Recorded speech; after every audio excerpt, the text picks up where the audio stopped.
प्यारे बच्चों, जैक द्वारा पॉलिटिकल साइंस का मॉडल प्रश्न पत्र जारी नहीं किया गया है, इसीलिए बाजार गेस्ट पेपर की सहायता से मैंने 5 मॉडल सेट तैयार किया है, जिसको आप लोग को वीडियो के माध्यम से बता रहा हूं और मेरे साइट पर भी यह उपलब्ध है। हम लोग 3 मॉडल सेट पूरी कंप्लीट कर लिए हैं। ये चौथा सेट है। चौथा सेट में भी हम लोगों ने ऑब्जेक्टिव और अति लघु उत्तरीय प्रश्नों को देख लिया है। आज हम लोग लघु उत्तरीय प्रश्न और दीर्घ उत्तरीय प्रश्नों को इस वीडियो के माध्यम से देखेंगे। शुरू करने से पहले आपसे निवेदन है कि चैनल पर पहली बार है तो चैनल को जरूर सब्सक्राइब कर ले और घंटी का आइकन को दबाकर ऑल नोटिफिकेशन भी ऑन कर ले, क्योंकि जब भी मैं वीडियो डालूंगा सबसे पहले आपको पता चल जाएगा। तो चलिए हम लोग आज कुछ नया सीखते हैं। क्वेश्चन है 8वां। भारत के गुट निरपेक्ष आंदोलन को किस प्रकार सक्रिय रखा, उदाहरण देकर समझाएं। तो इसका आंसर होगा, भारत ने गुट निरपेक्ष आंदोलन में सम्मिलित देशों को भी इस प्रकार के मध्यस्थता के कार्यों में संलग्न रखा। दूसरा, भारत ने शीत युद्ध के दौरान उन क्षेत्रीय एवं अंतर्राष्ट्रीय संगठनों को भी सक्रिय बनाए रखने का प्रयास किया जो अमेरिका व सोवियत संघ के गुट से नहीं जुड़े थे। हमारे तत्कालीन प्रधानमंत्री पंडित जवाहरलाल नेहरू ने स्वतंत्र एवं परस्पर सहयोगी राष्ट्रों के एक सच्चे राष्ट्रकुल के ऊपर गहरा विश्वास जताया ताकि वह शीत युद्ध को समाप्त करने के प्रयास में एक सकारात्मक भूमिका का निर्वाह कर सके। 9वां नंबर क्वेश्चन है, सोवियत प्रणाली की 4 सकारात्मक विशेषताएं बताएं। तो सोवियत व्यवस्था की सकारात्मक विशेषताएं: समाजवादी सोवियत गणराज्य रूस में हुई। सन 1917 की समाजवादी क्रांति के पश्चात अस्तित्व में आया। सोवियत प्रणाली की प्रमुख 4 विशेषताएं निम्नलिखित थी। पहला, सोवियत राजनीतिक प्रणाली की धुरी कम्युनिस्ट पार्टी थी। इस दल का सभी संस्थाओं पर गहरा नियंत्रण था। दूसरा, सोवियत आर्थिक प्रणाली योजनाबद्ध एवं राज्य के नियंत्रण में थी। तीसरा, सोवियत संघ में संपत्ति पर राज्य का स्वामित्व एवं नियंत्रण था।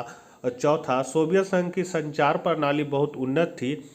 इसके दूर दराज के क्षेत्र भी आवागमन की सुव्यवस्थित एवं विशाल प्रणाली के कारण आपस में जुड़े हुए थे। 10वां नंबर और बहुत इंपॉर्टेंट क्वेश्चन है, शॉक थेरेपी ने अर्थव्यवस्था को किस प्रकार तहस नहस कर दिया। तो अर्थव्यवस्था का तहस नहस होना सन 1990 में अपनाई गई शॉक थेरेपी जनता को उपभोग के उस आनंद लोक तक नहीं ले गई जिनका उसने वादा किया था। शॉक थेरेपी से पूरे क्षेत्र की अर्थव्यवस्था तहस नहस हो गई और जनता को बर्बादी की मार झेलनी पड़ी। रूस में पूरा राज नियंत्रित औद्योगिक ढांचा चरमरा उठा। लगभग 90% उद्योगों को निजी हाथों अथवा कंपनियों को बेच दिया गया। आर्थिक ढांचे की यह पूर्ण निर्माण चूंकि सरकार द्वारा नियंत्रित औद्योगिकरण नीति की अपेक्षा बाजार की शक्तियां कर रही थी, इसलिए यह कदम सभी उद्योगों को नष्ट करने वाला सिद्ध हुआ। 11 नंबर क्वेश्चन है, सुरक्षा के 3 पारस्परिक तरीकों को स्पष्ट कीजिए। तो पहला तरीका है निःशस्त्रीकरण। तो देशों के मध्य सहयोग में सुरक्षा सबसे महत्वपूर्ण तरीका है निःशस्त्रीकरण। मतलब निःशस्त्रीकरण की मांग है कि समस्त राज्य, चाहे उनका आकार, शक्ति एवं प्रभाव कुछ भी हो, कुछ विशेष किस्म के हथियारों का त्याग करें। यहाँ राज कहने का मतलब है देश से। अस्त्र नियंत्रण। तो अस्त्र नियंत्रण के अंतर्गत परमाणु हथियारों को विकसित करने अथवा उनको प्राप्त करने के संबंध में कुछ नियम कानूनों का पालन करना पड़ता है। तीसरा है विश्वास बहाली के उपाय। तो विश्वास बहाली के उपायों से देशों के मध्य हिंसाचार कम किया जा सकता है। विश्वास बहाली की प्रक्रिया में सैन्य टकराव एवं प्रतिद्वंदिता वाले देश सूचनाओं एवं विचारों के नियमित आदान प्रदान का फैसला करते हैं। 12वां नंबर क्वेश्चन है, भारत में चुनाव सफलतापूर्वक नहीं कराए जा सकेंगे, आलोचक ऐसा क्यों मानते थे। तो भारत में चुनाव सफलतापूर्वक संपन्न नहीं कराए जाने के पीछे निम्न 2 कारण प्रमुख थे। पहला, भारत जनसंख्या व क्षेत्रफल की दृष्टि से एक बहुत बड़ा देश है। इतने बड़े क्षेत्र व इतनी जनसंख्या के लिए समुचित चुनाव व्यवस्था करना एक कठिन कार्य था। दूसरा है, भारत के अधिकांश मतदाता अशिक्षित थे, जिनसे स्वतंत्र व समझदारी से मताधिकार का प्रयोग किस प्रकार से हो सकेगा, यह एक बड़ी चुनौती थी। 13 नंबर क्वेश्चन है, मिश्रित अर्थव्यवस्था की विशेषता बताएं। तो पहला है सार्वजनिक तथा निजी क्षेत्र। तो मिश्रित अर्थव्यवस्था, जैसा कि भारत का जो अर्थव्यवस्था है ये मिश्रित अर्थव्यवस्था है। तो मिश्रित अर्थव्यवस्था की सबसे प्रमुख विशेषता यह है कि इसमें सार्वजनिक तथा निजी क्षेत्र दोनों विद्यमान रहते हैं। इन दोनों ही क्षेत्रों के बीच कार्यों का स्पष्ट विभाजन रहता है। दूसरा, लोकतांत्रिक व्यवस्था। तो मिश्रित अर्थव्यवस्था में आर्थिक क्रियाओं का निजी तथा सार्वजनिक क्षेत्र में विभाजन, लक्ष्यों में निर्धारण, नीतियों का निर्धारण, सभी बातों का निर्णय जनप्रतिनिधियों के द्वारा लिया जाता है। तीसरा है लाभ उद्देश्य। तो मिश्रित अर्थव्यवस्था में निजी क्षेत्र की प्रमुख भूमिका रहती है। निजी क्षेत्र द्वारा अपनी आर्थिक क्रियाओं का संचालन लाभ के उद्देश्य से किया जाता है। चौथा है मूल्य तंत्र पत्र नियंत्रण।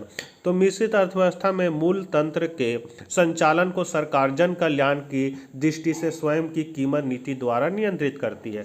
14 नंबर क्वेश्चन है, सन 1960 के दशक के अंत में भारत के आर्थिक विकास में क्या बदलाव आए, वर्णन कीजिए। तो नेहरू जी की मृत्यु के बाद कांग्रेस प्रणाली संकट से घिरने लगी। दूसरा, इंदिरा गांधी जन नेता बनकर उभरी। उन्होंने फैसला किया अर्थव्यवस्था के नियंत्रण और निर्देशन में राज्य और बड़ी भूमिका निभाएगा। तीसरा, सन 1967 के पश्चात की अवधि में निजी क्षेत्र के उद्योगों पर और बाधाएं आई। 14 निजी बैंकों का राष्ट्रीयकरण कर दिया गया।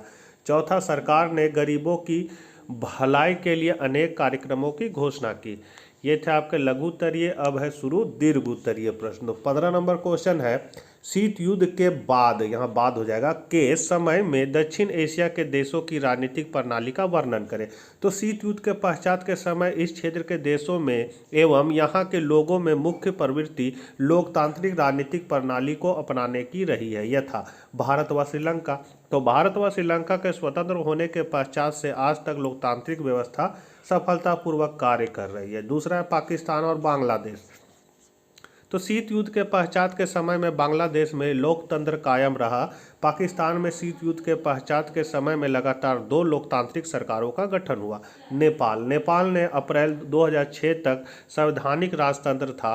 अप्रैल 2006 में एक सफल जन विद्रोह हुआ और सन 2008 में राजतंत्र के खात्मे के साथ लोकतंत्र की बहाली हुई। भूटान भारत का एक पड़ोसी देश है। भूटान में राजतंत्र व्यवस्था से शासन संचालित हो रहा था, लेकिन यहाँ के राजा ने भूटान में बहुदलीय लोकतंत्र स्थापित करने की शुरुआत कर दी।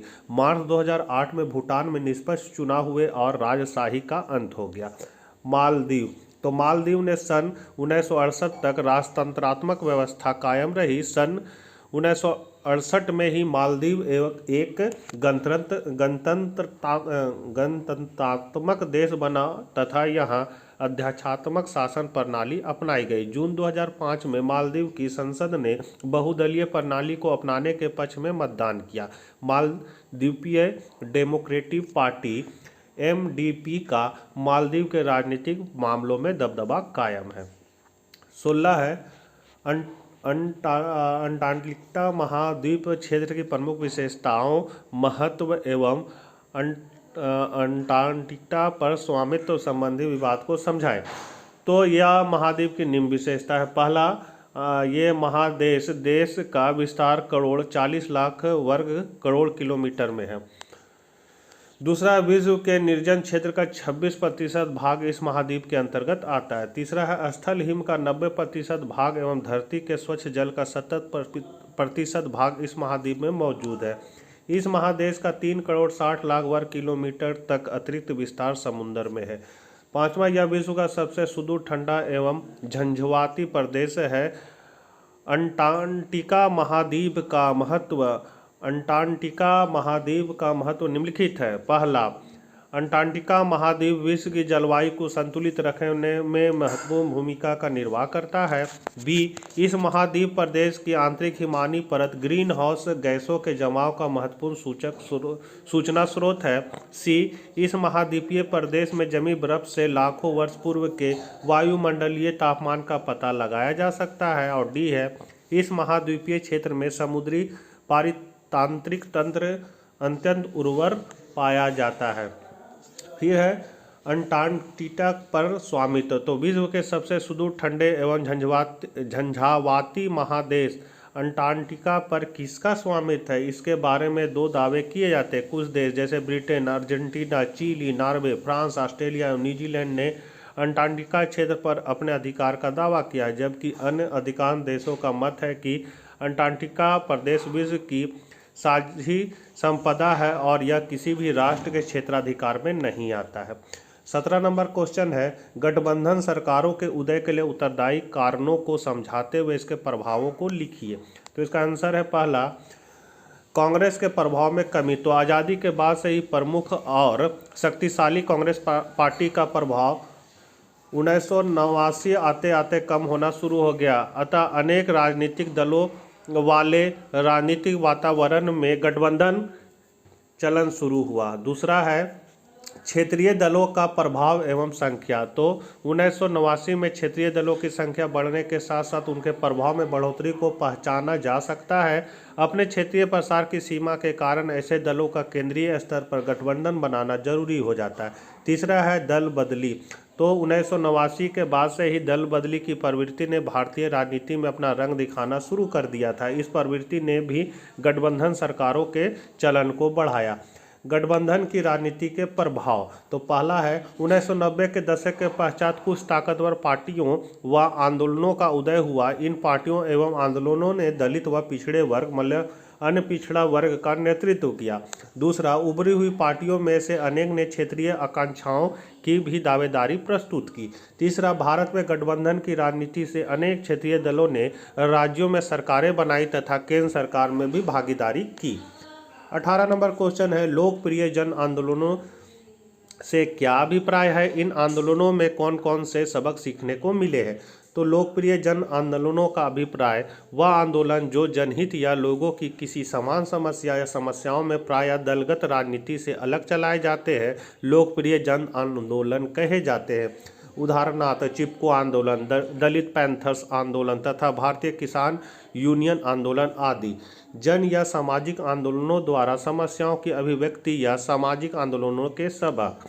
पहला, जन आंदोलन सामाजिक आंदोलनों के रूप में जब उन्नति की सीढ़ियों पर चढ़ते हैं तो उनके द्वारा समाज के उन नए वर्गों की सामाजिक आर्थिक समस्याओं को अभिव्यक्ति मिलती है जो अपनी परेशानियों को चुनावी राजनीति के माध्यम से हल नहीं करा पाते। दूसरा, समाज के गहरे तनावों तथा जनता के रोष को एक सार्थक दिशा देकर इन आंदोलनों ने एक प्रकार से लोकतंत्र की रक्षा की है। सक्रिय भागीदारी के नए रूपों के प्रयोग में भारतीय लोकतंत्र के जनाधार को बढ़ाया है।